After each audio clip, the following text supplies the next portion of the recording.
ভাই এই নাটকের পোলা যেদিন থেকে এই গদিতে আইছে ওই দিন থেকে এই গদি যত নিয়ম কানুন আছে না সব লাটে উঠছে চুরি করে এই বুইরা আর শেল্টার থাকে জানেন এই পোলা কিরে কি কইতাছে? না তো উনি কাম চুরি করছে আর না তো আমি শেল্টার দিছি। যতগুলো অভিযোগ দিছে সব মিথ্যা আর বানোয়াট।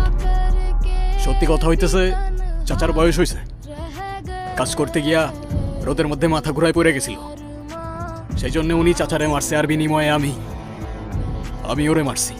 সব হিসাব তো ক্লিয়ার হয়ে গেছে, এখানে বিচার বসার তো কোনো মানে দেখি না আমি। এই তুই কাল লোকে কি কস তুই চিনস হ্যাঁ তোর মালিক মালিক হইব তোর বাপের।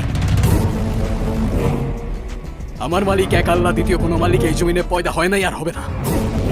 এই রংবাজি করস? তোর কলিজা কত বড় রে? ভাইজান ভাইজান ওর হই আমি আপনার কাছে মাপ চাইতেছি। ওই ছোট মানুষ ভুল করে ফেলাইছে, ওরে মাফ করে দেন ভাইজান, মাফ করে দেন। এই দালালি করতে আইছস? তোর জন্য সব জ্ঞানজাম আজকে তোরেই মারমু, এই মাটিতে তোরে পুঁততে না ভাইজান মাফ করে দেন, ভাইজান মাফ করে দেন। ভাইজান ওর কোনো দোষ নাই।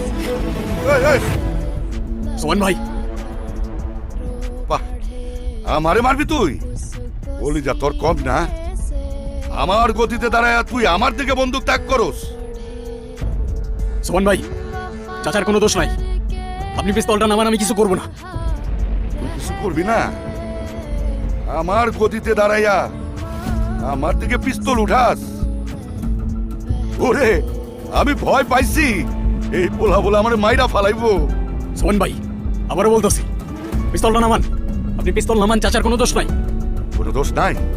আমারে মারবি? চালাগুলি সাহস থাকলে ঠিক আছে চাপ, আর না হইলে আমি ওরে মেরে ফেলবো।